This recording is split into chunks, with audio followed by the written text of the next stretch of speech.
The Horse of Seven Colors. Don Isidro's ranch spread across the foot of the mountain. It was a large, well-kept and prosperous ranch. Its vegetables were the best of the region, and the neighboring farmers visited frequently, hoping he would share his secrets. One night, Don Isidro and his 3 sons heard a stampede of horses crashing through their gardens. The men lit lanterns, put their rifles on their shoulders, and went out to see what was happening. They were shocked to see horses of every color of the rainbow. They took aim and shot, but since these were enchanted horses, the bullets turned to smoke in the air. At the sound of the shots, the animals fled the garden, leaving the vegetables completely destroyed. The horses left no tracks, because instead of running, they flew off. In the morning, when Don Isidro and his sons went out to examine the plants, they were saddened to see the garden in ruins. They planted again. Don Isidro ordered his oldest son, Juan, to guard the crop during the night. Juan obeyed, but that night a deep trance came over him and he fell sound asleep. The following morning the plants were again in ruins. When Don Isidro heard what had happened, he scolded his son harshly. "You are perfectly useless. You are no good for anything." "It's not my fault, Daddy," answered Juan. "A soft aroma of flowers came to me, and I was overcome by a strange tiredness." The father turned to his middle son, Carlos. "Now you will stand guard," he ordered. "All right, Daddy," he answered. But as had happened the night before, a strong flower aroma spread all through the garden, and Carlos fell asleep.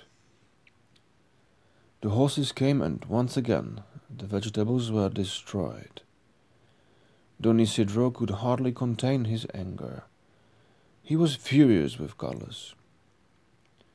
"You are also a useless wretch," he told him. "It's not my fault, Daddy. While I was on duty, a sweet and delicate aroma came to me. Then I fell into a deep sleep and could see nothing." The father turned to the youngest of his 3 sons, Jose. "Now you are the one who will stand guard."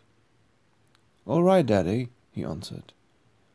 Jose was very clever.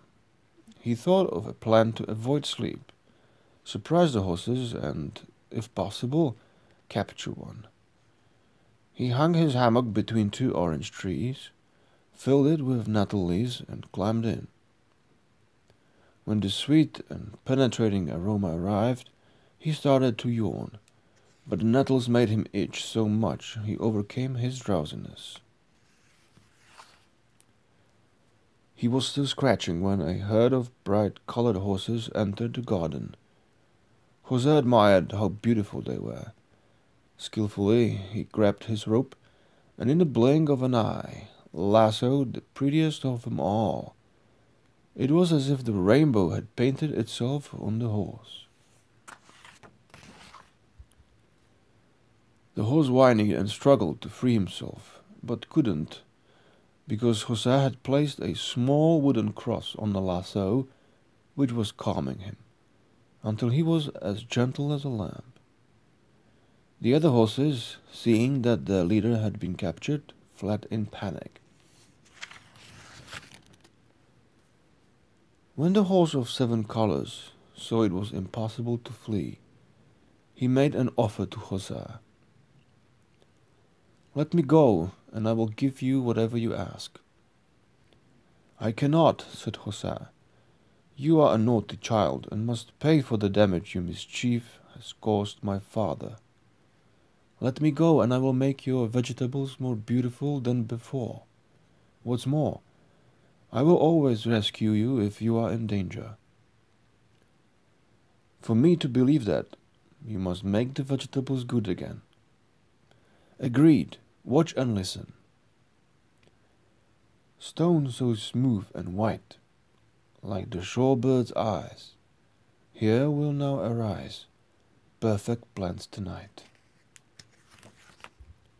Instantly, there appeared the most beautiful vegetables Hosea had ever seen.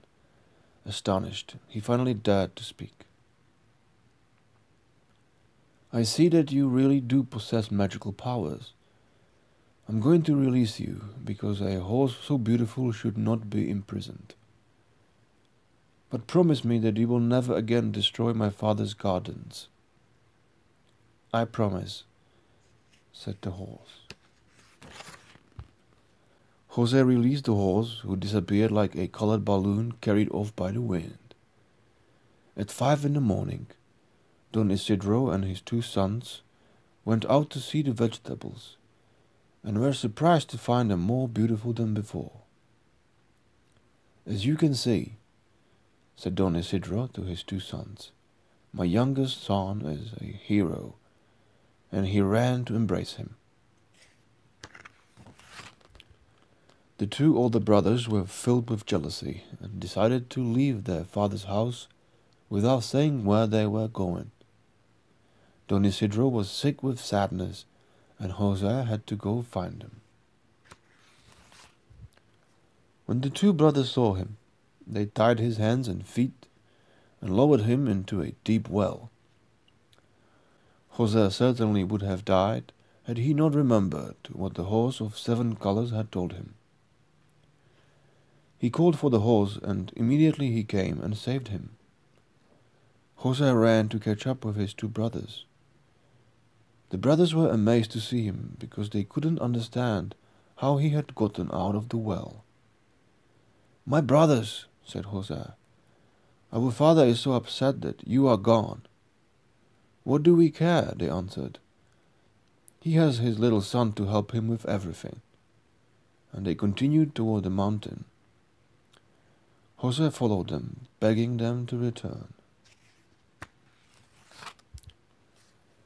After crossing a river, they read a royal decree nailed to the trunk of a tree which said, He who wins the gold ring in the horse races will marry the princess. It should be noted that the hole in that ring was as small as a pinhead. Great horsemen had tried to win it without success. The 2 jealous brothers decided to take the challenge. They turned Jose into their servant and made him bathe and adorn their horses. The following day, Juan and Carlos mounted their horses. On our return, we want to dine on steak and golden potatoes, they ordered. You won't even let me see the contest? Asked Jose. No, they told him, and they rode off laughing. Jose was so sad that he didn't care about anything. Then he remembered his friend, the horse of 7 colors. He called to him, and in an instant the horse appeared. How can I serve you? I want to enter the horse races with you and win the gold ring so I can marry the princess, answered Jose. With pleasure, said the horse, and they left for the palace. So far, all the horsemen who had registered in the contest had tried and failed to win the ring of the princess, which was hung high over the racecourse on a silver thread. The master of ceremonies called out, Let the last one come forward. Everyone grew quiet when they saw the horse of 7 colors pass by with its silver trimmings, velvet saddle, and mounted by a horseman dressed in gold and silks. A delicious fragrance filled the air as the magical horse flew up to the silver thread, and Jose grabbed the ring. Here is my son-in-law, shouted the king from the royal court. The princess blushed. Minutes later, Jose presented himself in the palace with the ring. The wedding took place the next day in the main chapel.